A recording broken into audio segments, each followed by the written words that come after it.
అభిషేకించారు, రాజుగా ఏం చేశారు? అభిషేకించారు. ఇద్దరిని ఒక్కళ్ళే అభిషేకించారు ప్రవక్త, కానీ అభిషేకాలు మాత్రం వేరు. అదే సమయంలో సౌలు ఏం చేపడ్డాడు అంటే, గాడిదలు నెత్తుక్కుంటూ వెళ్ళినప్పుడు దేవుడు ఇశ్రాయేలు ప్రజల యొక్క అభిష్టము సౌలు యందు ఏర్పడి రాజుగా సౌలు ఏం చేపడ్డాడంటే పట్టాభిషేకం చేయబడ్డాడు. మరి దావీదు దేవుని యొక్క కృపలో గొర్రెలను కాస్తూ ఉండగా, తండ్రి గొర్రెలను కాస్తూ ఉండగా, హల్లెలూయా, ఆయన ఎత్తుకుతుండగా ఈయన కాస్తూ ఉండగా, ఆయనేమో గాడిదలు నెత్తుకుంటానికి వెళ్ళాడు, ఈయనేమో గొర్రెలను కాస్తానికి వెళ్ళాడు. మరి ఇద్దరిది పొజిషన్ తేడా. ఆయనేమో గాడిదలు అయితే ఈయనేమో గొర్రెలు. మరి ఇక్కడ గుణపాఠం ఆ రోజు నుంచి ఈ రోజు వరకు దేవుడు చెప్తూనే ఉన్నాడు ప్రతి ఒక్క వ్యక్తి విషయంలో. మరి సౌలు ద్వారా లేకపోతే ఏలీ కుమారుల ద్వారా, ఏలీ ద్వారా మనము గుణపాఠమును ఏం చేయాలంటే నేర్చుకోవాలా? హల్లెలూయా. అదే సమయంలో దావీదు ద్వారా దేవుని గణపరిచిన వారి యొక్క ద్వారా మంచి మాదిరి కలిగిన జీవితమును మనం ఏం చేయాలంటే అలవరుచుకోవాలి మన జీవితంలో. హల్లెలూయా. దేవుని ఘనపరిచే వ్యక్తి ఎలా ఉంటాడు అంటే, ఒకటి, దేవుని చిత్తము చేస్తాడు. చెప్పండి, దేవుని చిత్తమును జరిగించువాడే దేవుణ్ణి ఏం చేసేవాడు? ఘనపరిచేవాడు. ఎవరి చిత్తమును? దేవుని చిత్తం. నీ చిత్తం కాదు, నా చిత్తము కాదు, స్వచిత్తము కాదు. ఎవరి చిత్తము? చెప్పండి, దేవుని చిత్తమును చేయవాడే తండ్రిని ఏం చేసేవాడు? ఘనపరిచేవాడు. ఇప్పుడు తండ్రి ఒక మాట చెప్తున్నాడు, ఆ మాటకి ఎవరైతే తూచా తప్పకుండా చేస్తారో తండ్రి చిత్తమును ఏం చేసిన వారు? నెరవేర్చిన వారు అవుతారు. హల్లెలూయా. మొదటి సమూయేలు గ్రంథం 13వ అధ్యాయం 11వ వాక్యాన్ని ఒకసారి మనం చదివితే గనక, సమూయేలు అతనితో నీవు చేసిన పని ఏమని అడిగెను? అందుకు సౌలు, జనులు నా యొద్ద నుండి చెదరిపోవుటయు, నిర్ణయ కాలమున నీవు రాకపోవుటయు, ఫిలిష్తీయులు మిక్మషులో కూడి ఉండుట నేను చూచి ఇంకను యెహోవాను శాంతిపరచక మునిపే ఫిలిష్తీయులు గిల్గాలునకు వచ్చి నా మీద పడుదురనుకొని నా అంతట నేను ఏం చేశాడంట? సాహసించి బలి అర్పణ చేసేసాడంట. ఎవరు బలి చేయాలి? యాజకులు మాత్రమే ఏం చేయాలా? ఏర్పాటైన వాళ్ళు మాత్రమే ఏం చేయాలా? దేవుని చిత్తములో ఉన్నవాళ్ళు మాత్రమే ఏం చేయాలా? బలి అర్పణ అర్పించాలి. కానీ సమూయేలు రాక ఏమైందంట? ఆలస్యమైందంట. ప్రజలేమో నిలబడలేకపోతున్నారు, ప్రజలు ఏం చేయలేకపోతున్నారు? ఉండలేకపోతున్నారు, నిలబడలేకపోతున్నారు అని చెప్పి ఇక సమూయేలు వచ్చే లోపల ఈయనే సాహసించి దేవునికి ఏం అర్పించేశాడు? బలి అర్పించేశాడు. హల్లెలూయా. అంటే అది దేవుని చిత్తమా అండి? సాహసించి బలి అర్పించటం దేవుని చిత్తమా అండి? దేవుని చిత్తమేది? దేవుని చిత్తమేది? 2వ సమూయేలు గ్రంథం ఏర్పాట్లో ఉన్నవారే 1:2 ఒకసారి చదవండి. ఇది జరిగిన తరువాత యూదా పట్టణములలోనికి నేను పోదునా అని దావీదు యెహోవా యొద్ద విచారణ చేయక పోవచ్చునని. చూడండి, ఈయనేమో ఆయన రాకుండానే బలి అర్పణ అర్పించేశాడు. ఎవరు? సౌలు. తన స్వచిత్తం యూదా పట్టణంలోనికి వెళ్ళాలి అంటే ఎవరి చిత్తమును కనుగొన్నాడు? దేవుని చిత్తమును ఏం చేశాడంటే, నేను వెళ్ళొచ్చా లేదా, నేను పోవచ్చా పోకూడదా అని దేవుని చిత్తమును దేవుని దగ్గర విచారించి ఏం చేశాడంటే దావీదు తెలుసుకున్నాడు. హల్లెలూయా. మొదటి యోహాను పత్రిక 2వ అధ్యాయం 17వ వాక్యం చదివితే గనక, దేవుని చిత్తమును జరిగించువాడు నిరంతరము ఎందుకనో తెలుసా? క్రొత్త నిబంధన గ్రంథములో, పాత నిబంధన గ్రంథములో దావీదు యొక్క పేరు ప్రకటన గ్రంథం 22వ అధ్యాయములో కూడా ఏం చేయబడిందంటే రాయబడింది.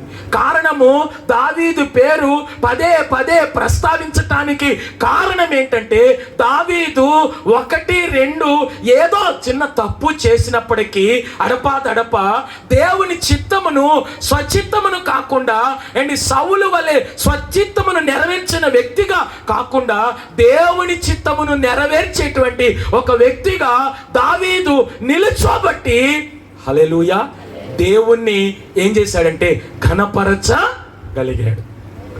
హల్లెలూయా. మరి దూతలు గాబ్రియేలు దూత వచ్చి పశువుల కాపరులతో ఏమని చెప్పింది అంటే, భయపడబక్కండి, దావీదు పట్టణమందు నేడు రక్షకుడు. అంటే దావీదు పట్టణమందు, ఎందుకు దావీదు పట్టణమందు అని చెప్పడానికి కారణం ఏంటంటే, దావీదు యూదా గోత్రములో నుంచి ఏం చేయబడ్డాడంటే జన్మింప చేయబడ్డాడు. అందువలన దేవుని ఘనపరిచే వ్యక్తి ఎలా ఉంటాడు? దేవుని చిత్తమును ఏం చేస్తాడు? నెరవేర్చే వ్యక్తిగా ఉంటాడు. రెండవదిగా మనం చూస్తే, దేవుని సమయాలకు దేవుని యొక్క సమయాలకు వేచి ఉండువాడే ఏం చేసేవాడంటే దేవుని చిత్తమును జరిగించువాడు. చెప్పండి, దేవుని సమయాలకు వేచి ఉండేవాడు. ఏ సమయాలకు? సమూయేలు మొదటి గ్రంథం 13వ అధ్యాయం 12వ వాక్యం ఒకసారి చదవండి. ఇంకను యెహోవాను శాంతిపరచక మునిపే ఫిలిష్తీయులు ఎక్కడికి వచ్చి గిల్గాలునకు వచ్చి అంటే సమయం కోసం ఏం చేయలేకపోయాడు? వేచి ఉండలేకపోయాడు. ఎవరు? సౌలు. దేవుని ఘనపరిచే వ్యక్తి ఎలా ఉంటాడంటే దేవుని సమయం కోసం ఎదురు చూస్తాడు. ఎందుకని? మొదటి పేతురు పత్రిక 5వ అధ్యాయము 8వ వాక్యంలో 6వ వాక్యం నుంచి మీరు చదివితే ఉంది, నిబ్బరమైన బుద్ధి కలిగిన వారై మెలకువగా ఉండే చేయండి, ప్రార్థన చేయండి, ఉండండి. మీ విరోధి అయినా తగిన సమయములో ఆయన మిమ్ములను ఏం చేయనట్లు హెచ్చించున్నట్లు. ఏ సమయములో అంటే ప్రతిదానికి, ప్రసంగి గ్రంథం 3వ అధ్యాయం 1వ వాక్యం చదివితే ప్రతిదానికి దేవుడు ఒక సమయమును ఏం చేశాడు? ఉంచాడు. మరి దేవుడు ఉంచిన సమయము కొరకు దేవుని కనపరిచే వ్యక్తి, దేవుడు ఆ వ్యక్తికి ఉంచిన సమయం కొరకు ఏం చేస్తాడంటే వేచి ఉంటాడు. దావీదు ఉన్నాడు, కానీ ఎవరు లేకపోయారు? ఎవరు రాకముందే సమయం కోసం ఎదురు చూడలేకపోయాడు. చెప్పండి. మరి దాను మొదలుకొని బేర్షెబా వరకు ప్రవక్త కదా ఎవరు? సమూయేలు. మరి ఆయన వచ్చే వరకు ఈ బలి అర్పణ అర్పించకుండా ఏం చేయాలా? వేచి ఉండాలి. సమయం కోసం వేచి ఉండాలి. మరి ఆ సమయం కోసం వేచి ఉండలేకపోయాడు. అందుకనే సౌలు, ఏలీ పిల్లలు తృణీకరించబడటానికి కారణం. దావీదు 2వ సమూయేలు గ్రంథం 2వ అధ్యాయం 4వ వాక్యం ఒకసారి చదవండి. అంతటా యూదావారు అక్కడికి వచ్చి యూదా వారి మీద రాజుగా దావీదునకు పట్టాభిషేకము చేసిరి. అంటే అభిషేకం వేరు, పట్టాభిషేకం వేరంట. దావీదుకి అభిషేకం 17వ సంవత్సరంలో జరిగిందంట. మరి పట్టాభిషేకం 30వ సంవత్సరంలో జరిగిందంట. చెప్పండి, అభిషేకం ఎప్పుడు జరిగింది? 17వ సంవత్సరంలో జరిగింది. ఎవరి ద్వారా? సమూయేలు ద్వారా. మరి ఇప్పుడు 30వ సంవత్సరం వచ్చేసరికి ఆ ప్రజలందరూ దావీదుకి ఏం చేశారు? పట్టాభిషేకం చేశారు.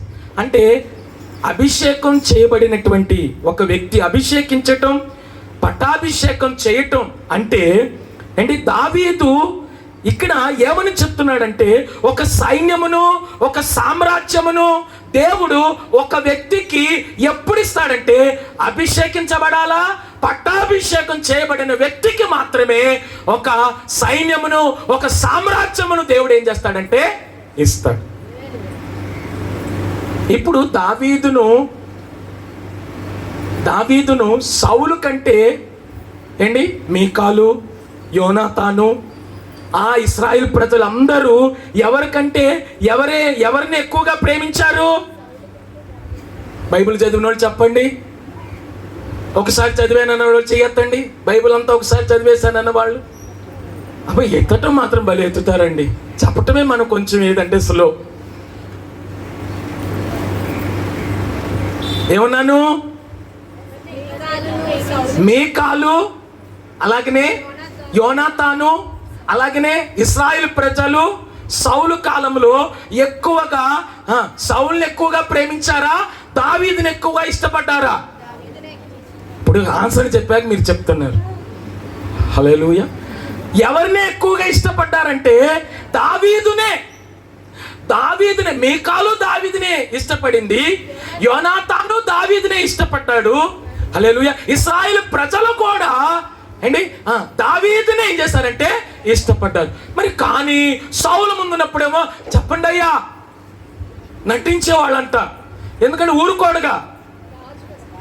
రాజు కాబట్టి ఊరుకోడు కాబట్టి ఏదైనా చేస్తాడేమన్న భయముతోటి దావీదు ఉన్నప్పుడేమో ఎంతో ప్రేమతో ఉండేవాళ్ళంట. దావీదు సౌలు ఉన్నప్పుడు సౌలుతో ప్రేమగా ఉన్నట్టు ఉండేవాళ్ళంట.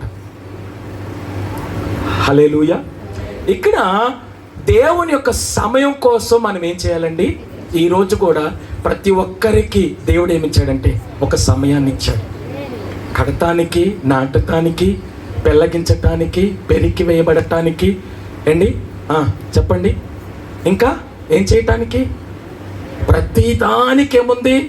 ఒక సమయం ఉంది. దేవుడు నిన్ను హెచ్చించటానికి ఏముందంటే ఒక సమయం ఉంది. దేవుడు తన చిత్తమును నీ ఎడల జరిగించటానికి ఒక సమయం అనేది ఉంది. ఆ సమయం కోసం దావీదు 17వ సంవత్సరం నుంచి 30వ సంవత్సరం వరకు, అంటే దగ్గర 13 సంవత్సరాలు పట్టాభిషేకం కోసం ఏం చేయాల్సి వచ్చింది?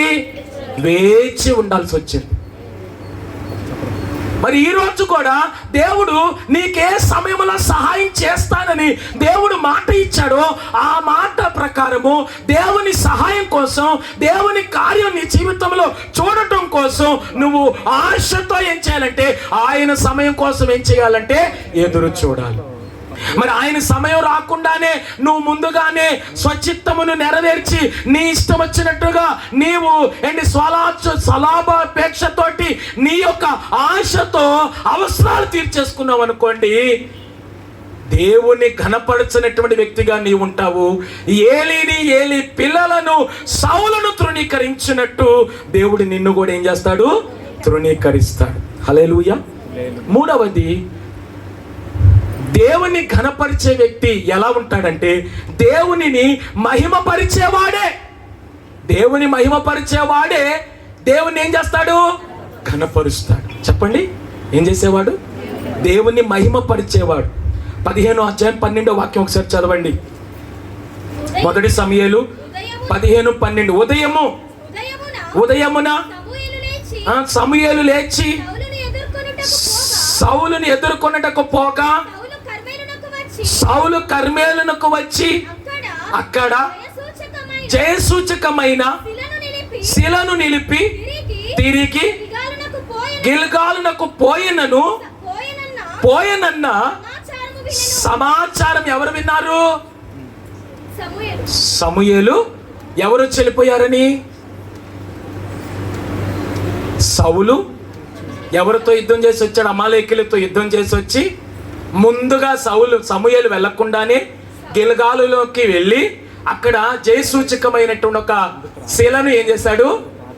నిలిపి ఏం చేశాడు? సమూయేలు వచ్చేదాకా ఆగకుండా ఆయనకు రాకుండానే ఈయన వచ్చేమయ్యాడంటే వెళ్ళిపోయాడు. వెళ్ళిపోయేసరికి ఈయన గిల్గాలులోనికి వెళ్ళేసరికి అక్కడ శిలా పథకం ఏం చేయబడిందంటే నిలపబడి ఉంది. అదేంటి, నాకంటే ముందు సౌలు ఎప్పుడు వచ్చేసాడు అని చెప్పి, అంటే తన మహిమ కొరకు బ్రతికాడంట సౌలు. ఎవరు మహిమ కొరకు? ఎప్పుడు కూడా మీకు మహిమ తెచ్చుకోవాలని, మీకు ఘనత తెచ్చుకోవాలని, మీకు పేరు ప్రఖ్యాతులు తెచ్చుకోవాలని చూడబాకండి. ఎవరికి మహిమ రావాలా? నువ్వే చిన్న పని చేసినా చెప్పండి. నువ్వే చిన్న పరిచర్య చేసినా, లేకపోతే నువ్వే చిన్న పని చేసినా, లేకపోతే నువ్వే చిన్న పాట పాడినా, లేకపోతే నువ్వే చిన్న వాయిద్యాలు వాయించినా, లేకపోతే నువ్వు ఏ చిన్న ప్రార్థన చేసినా, లేకపోతే ఏ చిన్న పని దేవుని కొరకు ఒక కార్యం చేసినా, అది ఎవరికి రావాలి? మహిమ దేవునికే రావాలి. కానీ సౌలు తాను బ్రతుకు దినములన్నిట తన యొక్క సొంత మహిమ కొరకు, తన మహిమ కొరకు ఏమయ్యాడంట? బ్రతికాడంట. హల్లెలూయా. కానీ దావీదు మాత్రం దేవుని మహిమ కొరకు ఏం చేశాడంటే? బ్రతికాడు. అపోస్తుల కార్యము 12వ అధ్యాయం 23వ వాక్యం ఒకసారి చదవండి. అపోస్తుల కార్యం 12వ అధ్యాయము. అతడు చూడండి, అతడు దేవునిని ఏం చేసినందున? మహిమ పరచనందున వెంటనే ప్రభు దూత. చూడండి, ఇక్కడ ఒక హేరోదు అనేటువంటి రాజు ఉన్నాడు. ఈయన దేవుణ్ణి ఏం చేయలేదంట? మహిమ పరచలేదంట. మహిమ పరచనందున అక్కడికక్కడ వెంటనే ప్రభుదూత అతను మొత్తిందంట. గనుక పురుగులు పడేమయ్యాడంట? ప్రాణము విడిచాడంట. యెషయా గ్రంథం 43:7 వాక్యం చదవండి. యెషయా గ్రంథం 43 అధ్యాయం 7 వాక్యం. నా మహిమ నిమిత్తము నేను సృజించిన వారిని, నా నామం పెట్టబడిన వారి అందరినీ. చూడండి, నా మహిమ నిమిత్తం అంటున్నాడు. ఎవరి మహిమ నిమిత్తం అంటే? ఇప్పుడు మనం ఇక్కడ కూడి వచ్చామంటే కూడి వచ్చుట ద్వారా ఎవరికి మహిమ రావాలా? చెప్పండి, ఎవరికి మహిమ రావాలా? మనము సంఘముగా కూడి వచ్చాం. కూడి వచ్చటం ద్వారా దేవునికి ఏమి రావాలంటే, ఈ యానివర్సరీ ఆరాధన ద్వారా ఏంటి, ఈ యానివర్సరీ ఆరాధనలో పాటల ద్వారా, ఈ యానివర్సరీ ఆరాధనలో వాయిద్యాల ద్వారా, ఈ యానివర్సరీ ఆరాధనలో ఏంటి ప్రతి పరిచర్య ద్వారా దేవునికి ఏమి రావాలంటే? మహిమ రావాలి. మీ స్వచిత్తము కొరకు సౌలు బ్రతికినట్టు మీరు బ్రతికితే కనుక దేవుడు మిమ్మల్ని తృణీకరిస్తాడు. హల్లెలూయా. దేవుని మహిమ కొరకు మీరు ఏర్పరచబడిన వ్యక్తిగా మీరు నిలబడినట్లయితే హల్లెలూయా, మీరు ఘనపరచబడతారు. ఆమేన్. 4వది, దేవునికి విధేయత చూపటయే. దేవునికి విధేయత చూపుతాడట ఎవరు? దేవుని ఘనపరిచే వ్యక్తి. చెప్పండి, దేవుని ఘనపరిచే వ్యక్తి దేవుని ఏం చేస్తాడంట? దేవునికి ఏం చూపిస్తాడంట? బాగున్నామని పక్కన వాళ్ళు ఒకసారి అడగండి, చేయి పట్టుకోండి. కరోనా లేదు కదా, అన్నం తినేటప్పుడు కడుక్కొని తిరగాలండి. వెనకటికి ఒక ఆయన ఉన్నాడు, నేను శానిటైజర్ తెచ్చుకున్నాను అందువలన హల్లెలూయా చేతులు కడుక్కోక్కర్లేదు అన్నాడు. దాంతో కడిగేసుకుని ఇలా కడిగేస్తూ తినేసాడు. ఒక ఆయన అన్నాడు, ఇప్పుడు కరోనా వచ్చింది కానీ నేను కరోనా రాకముందు శానిటైజర్ వాడుతున్నాను అన్నాడు.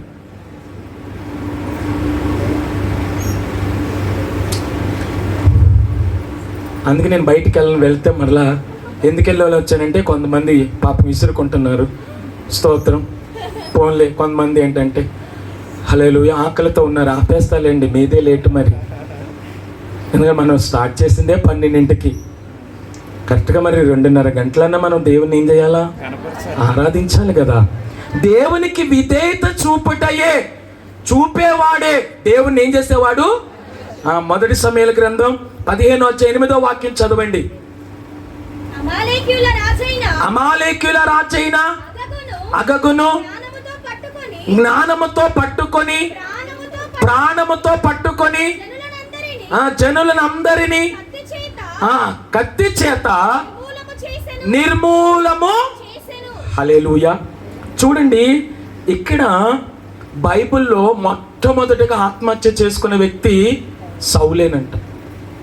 ఎవరు? ఏం చేసుకున్నవాడు? తన కత్తితో తానే ఏం చేశాడంటే పొడుచుకొని చచ్చిపోయాడు, ఆత్మహత్య చేసుకున్నాడంట. ప్రాణం ఇంకా ఉండగానే ప్రాణం పోయే వరకు చూస్తాం కదా మనం, అంతేనా? ఎలాగో మంచం మీద ఉన్నాడు కదా అని దిండేసి నొక్కేస్తారా? ఎప్పటి వరకు చూస్తారు? అండి ప్రాణం ఏమయ్యే వరకు, పోయేంత వరకు ఎదురు చూస్తారు. ఎలా ఉందమ్మా అంటే పోయే ప్రాణంగా వచ్చే ప్రాణంగా ఉంది, అటు ఇటుగా ఉందండి. హల్లెలూయా. అటు ఇటుగా ఉన్నా ఉంచుతారు తప్ప పోయేదాకా ఏం చేస్తారు, అలా ఉంచుతారు.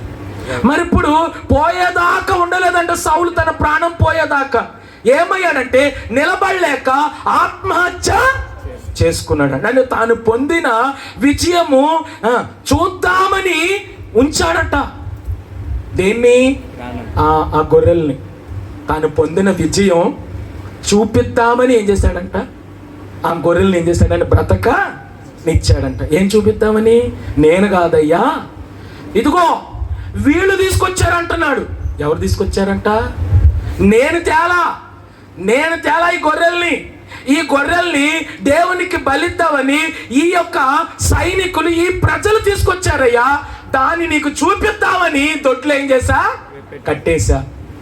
అంటే ఏం మాటలు చెప్పాడండి. ఒక్కొక్కసారి మనకి ఇష్టమైతే ఎలా మాటలు అల్లి ఏం చేస్తాం. సౌలు, అందుకు సౌలుతో మాట మనం కూడా ఆరితేరిన వాళ్ళం.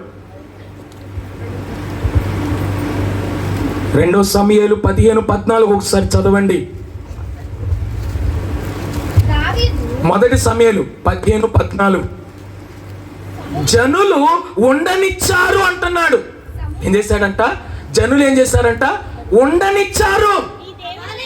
మిగిలిన వాటిని మేము నిర్మూలము చేసి తిమి. జనులు వీటిని ఏం చేశారు? నేను తేలేదయ్యా, నువ్వు చెప్పకుండా తెస్తారా ఏంటి? తల్లి చెప్పకుండా బిడ్డ చేస్తుందండి. చేస్తే గనక వాళ్ళు వెళ్ళిపోయాక ఏముంటది? ఒక క్లాస్ పీకుతాం. అందుకని అన్నాడు, తల్లి ఎట్టిదో బిడ్డయు అట్టిదే అన్నాడు.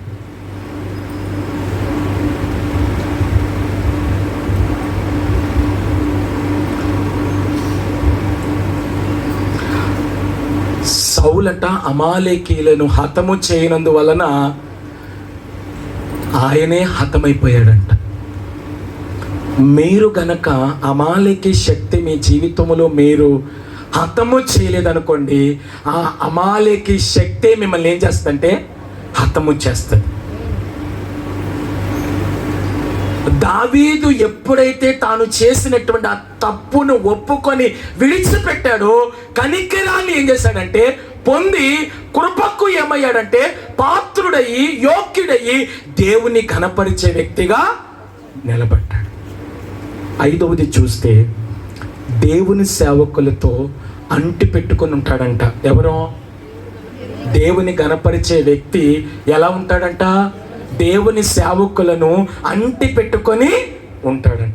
అంటే దేవుని యొక్క మనకు ఒక సంబంధం ఉంటే గనక, దేవునితో మనకు ఒక సంబంధం ఉంటే గనక మంచి వివేచన లభిస్తుందంట. దేవుని యొక్క వాక్యముతో మనకు ఒక సంబంధం ఉంటే గనక మంచి తీర్మానం వస్తుందంట. దేవుని సంఘముతో గనక మనం సంబంధం కలిగి ఉంటే మనకు ఒక భక్తి అలవరుతుందంట. దేవుని సేవకునితో గనక సంబంధం కలిగి ఉంటే మంచి క్రమశిక్షణ అలవరుతుందంట.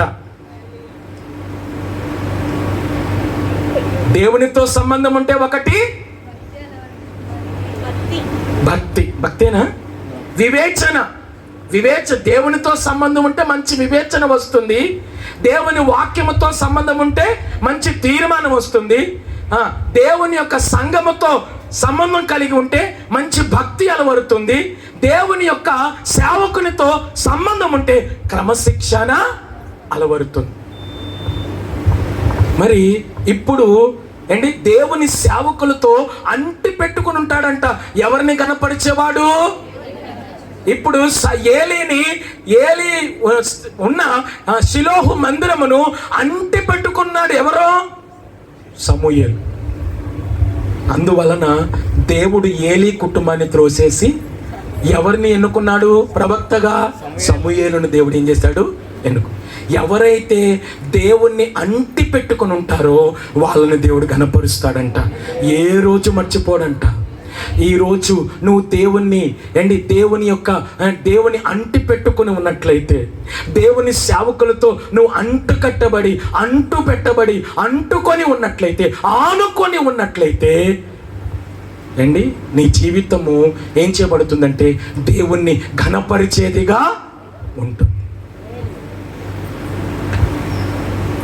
ఇక్కడ మొదటి సమూయేలు గ్రంథం 15:35 దీనికి వాక్యాధారం. సమూయేలు సౌలు బ్రతికిన దినములన్నిటను సమూయేలును అతని దర్శింప ఏం చేయలేదు. ఇప్పుడు సేవకునితో అండి సంబంధం ఏమైపోయింది, సౌలుకి తెగిపోయింది, దూరం అయిపోయాడు, ఎడబాటు అయిపోయాడు. సమూయేలు బ్రతుకు దినములన్నిట ఎవరి దగ్గరికి వెళ్ళలేదంట, సౌలు దగ్గరికి వెళ్ళలేదంట. హల్లెలూయా. అదే సమయంలో ఎప్పుడైతే సేవకుడు తన్ని అంటు పెట్టుకుని లేడనుకున్నాడో కర్ణపిశాచి కలిగి వారి దగ్గరికి వెళ్ళాడంట. ఎవరి దగ్గరికి వెళ్ళకుండా, దేవుని దగ్గర. సేవకునితో నీకు సంబంధం లేదనుకోండి, సో చెప్పేవాళ్ళ దగ్గరికి వెళ్తాం.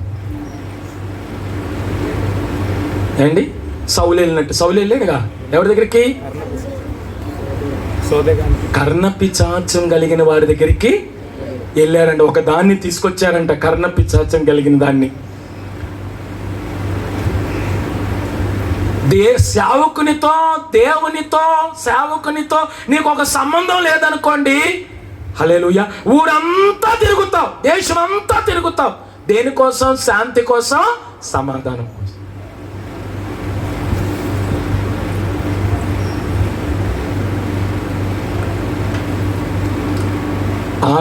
ఎన్నవది? ఆరవది అంటే మొదటి రాజుల గ్రంథం 1:32 చదవండి. అప్పుడు రాజైన దావీదు యాజకుడైన సాదోకును ప్రవక్త అయిన నాతానును యెహోయాదా కుమారుడైన బెనాయాను నా యొద్దకు పిలవమని.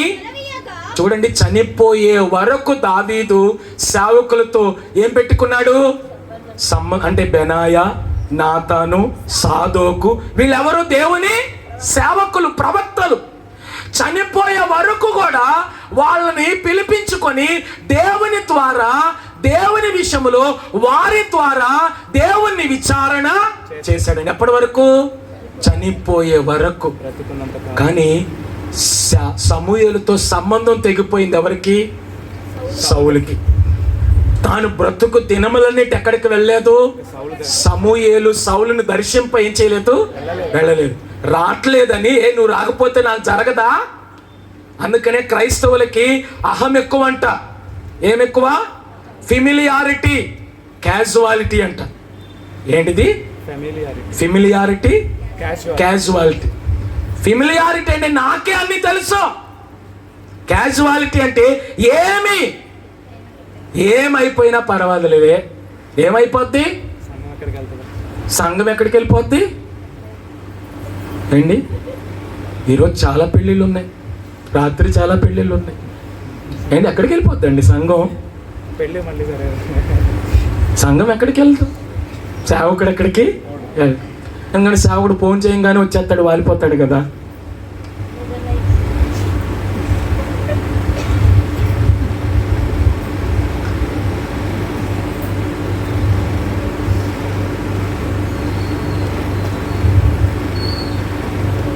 చనిపోయే వరకు దావీదు సాదోకుతోటి, నాతానుతోటి, బెనాయాతోటి ఏం కలిగి ఉన్నాడంట?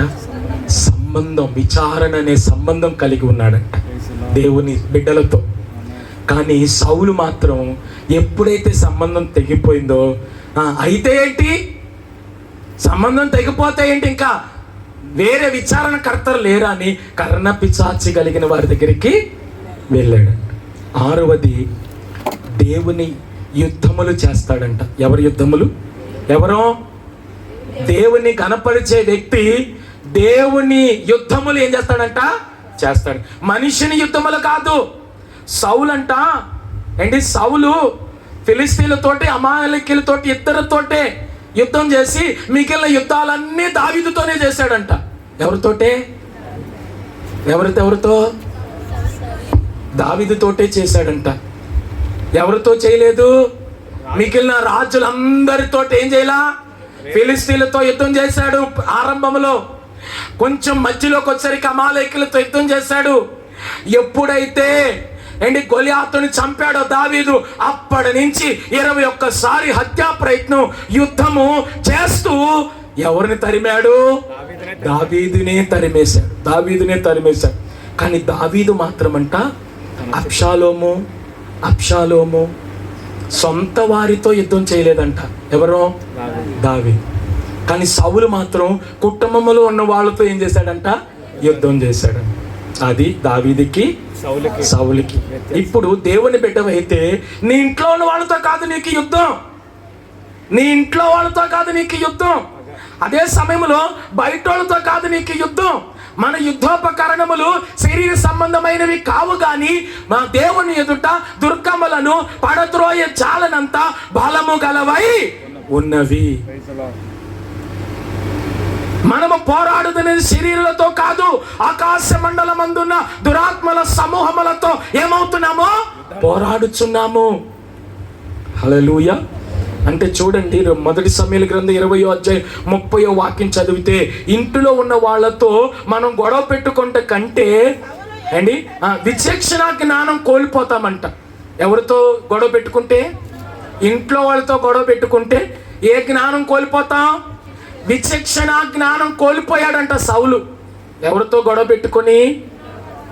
హల్లెలూయా. దావీదు ఇంట్లో వాళ్ళతో యుద్ధం పెట్టుకోకుండా సౌలు యుద్ధ నుండి, అబ్షాలోము యుద్ధ నుండి దాటిగా ఏమయ్యాడంటే పారిపోయాడు. ఎవరి దగ్గర నుంచి? సౌలు తరుముతుంటే, సౌలు యుద్ధం చేద్దాం అనుకుంటే సౌలుతో యుద్ధం చేయకుండా సొంతింట్లో యుద్ధం ఏంటంటే నాకు అని ఏమయ్యాడంట? పారిపోయాడు. సొంత కొడుకే యుద్ధానికి దిగితే నేను నా కొడుకుతో యుద్ధం చేయటం ఏంటి? ఆడు తెలుసుకున్నప్పటికే తెలుసుకుంటాడులేని అబ్షాలోము చేతులోంచి ఏమయ్యాడంట? పారిపోయాడు. ఏది మంచిది? సొంత వాళ్ళతో యుద్ధం చేయటం మంచిదా? సొంత వాళ్ళ దగ్గర నుంచి చేతుల నుంచి పారిపోవటం మంచిదా? ఏది ఉత్తమమో? దేవుని ఘనపరిచే వ్యక్తి దేవునితో యుద్ధములు చేస్తాడంట, దేవుని యుద్ధాలు చేస్తాడంట. ఒకడు 1000 మందిని తరిమితే ఇద్దరు 10,000 మందిని ఎట్లు తరుముదురు? ఎందుకంటే యుద్ధం యెహోవాది అన్నాడు కదా. యుద్ధశూరుడు ఎవరు? యెహోవాయే అన్నాడు కదా. దేవుడు చెప్పినట్లు నువ్వు దేవుని యుద్ధం చేస్తే నువ్వు దేవుణ్ణి ఏం చేసేవాడుగా ఉంటావంటే ఘనపరిచేవాడుగా ఉంటావు. దావీదు ఎక్కడికి వెళ్ళినా, ఏ శత్రువుతో యుద్ధం చేయటానికి వెళ్ళినా, ఏ రాజుతో యుద్ధం చేయటానికి వెళ్ళా, నేను పోతున్నా, ఆ రాజు నా చేతికి అప్పగిస్తావా అని దేవుణ్ణి ఏం చేశాడంటే అడిగిన వ్యక్తి, విచారించిన వ్యక్తి ఎవరో? దావీదు. 7వది, దేవుని మందిరము మీద శ్రద్ధ ఉంటుందంట. ఎవరికి? దేవుని కనపరిచే వ్యక్తికి దేవుని మందిరము మీద ఏముంటుందంటే, హల్లెలూయా, ఆసక్తి ఉండి దేవుణ్ణి ఏం చేశాడంటే గణపరిచాడంట. ఆసక్తి ఉండి దేవుణ్ణి ఏం చేశాడంట? చెప్పండి. ఆసక్తి ఉండి దావీదు దేవునిని గణపరిచాడు. ఏముండి? సౌలు ఆసక్తి చూపని వాడుగా ఉన్నాడు. దేవుని విషయంలోకి వచ్చేసరికి సౌలు ఏం చూపలా? ఆసక్తి చూపలా. కానీ దేవుని విషయంలోకి వచ్చేసరికి దావీదు ఏం చూపాడు? ఆసక్తి చూపాడు.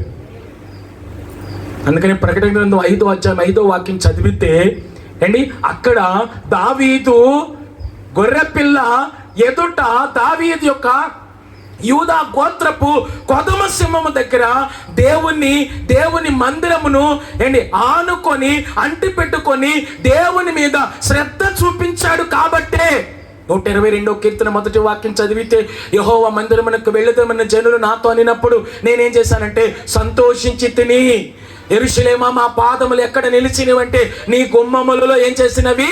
నిలిచినవి. హల్లెలూయా.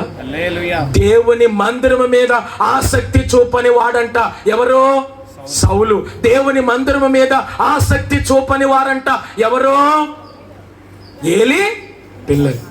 ఎప్పుడు ఆ ప్రతిష్టార్పణలు, బలి అర్పణలు, పచ్చివే తీసుకోవటానికి, వాళ్ళతో పాపం చేయటానికి, వాళ్ళతో కుసులు పెలుసులు వేయటానికి అవే చూశారు తప్ప ఏలీ పిల్లలు దేవుని మందిర విషయంలో శ్రద్ధ ఏం చేయలేదు. వహించలేదంట. కానీ దావీదు మాత్రం రాజైనప్పటికీ, మహారాజైనప్పటికీ, రాజ్యాలన్నింటినీ జయించినప్పటికీ హల్లెలూయా, దేవుని మందిరం అంటే ఎంతో ఏం కలిగిన వాడు? శ్రద్ధ, భక్తి కలిగిన వాడు. అందుకనే సొలొమోను కడతాడయ్యా మందిరం అంటే. అప్పుడు ఆయన అంటాడు, నేను నా బ్రతుకు దినములో మందిరం కడతం కొరకు నేను కొంత ఏం చేశానంటే దాచిపెట్టాను, నేను ఆర్జించిన ఆస్తిలో కొంత ఉంచాను, కొంత సమకూర్చాను అని రాజుల ముందు ఏం చేస్తున్నారంటే ఆ పెద్దల ముందు పెడుతున్నాడు. నువ్వు కట్టు, నేను ఇదిగో ఆర్జించాను అంటే. మందిరం మీద ఏముంది దావీదుకి? శ్రద్ధ. అందుకని నా జీవిత కాలం అంతయు నేను ఆయన మందిరములో ఏం చేస్తున్నాను? నివసింప గోరుచున్నాను. అందుకనే దేవుని మందిరములో ఒక దినము గడుపుట. ఏ మందిరములో? మనం చుట్టాలింటికి వెళ్ళటం కాదు, వెళ్ళండి. పెళ్ళిళ్ళకి వెళ్ళటం కాదు, వెళ్ళండి. కానీ దేవునికి ఇవ్వాల్సిన మహిమ, దేవునికి ఇవ్వాల్సిన ప్రాధాన్యత, దేవునికి ఇవ్వాల్సిన ఘనత. మరి ఈ రోజు కూడా దేవుడు నిన్ను అడుగుతున్నాడు, ఇశ్రాయేలు ప్రజల్ని అడిగినట్టు, నేను మీకు తండ్రినైతే నాకు తండ్రిగా కుమారుని నుంచి రావలసిన ఘనత ఏమాయను? మీరు దేవుని నమ్ముకొని ఎన్ని సంవత్సరాలైంది? ఆ సంవత్సరాల నుంచి దేవునికి రావలసిన మహిమ, ఘనత, ప్రభావములు ఆయన కల్పిస్తున్నారా? దేవుని గణపరిచే వ్యక్తి ఎలా ఉంటాడంటే, ఒకటి దేవుని చిత్తం నెరవేరుస్తాడు, 2 దేవుని సమయం కొరకు ఎదురు చూస్తాడు, 3 దేవుని మహిమపరుస్తాడు, 4 దేవునికి విధేయత చూపుతాడు, 5 దేవుని యొక్క సేవకులతో సంబంధం కలిగి ఉంటాడు, 6 దేవుని యుద్ధములు చేస్తాడు, 7 శ్రద్ధ కలిగి ఉంటాడు, దేవుని మందిరము మీద శ్రద్ధ నిలుపుతాడు. హల్లెలూయా. దేవుడి కొద్ది మాటలు ఏం చేయను గాక, దీవించును గాక. హల్లెలూయా.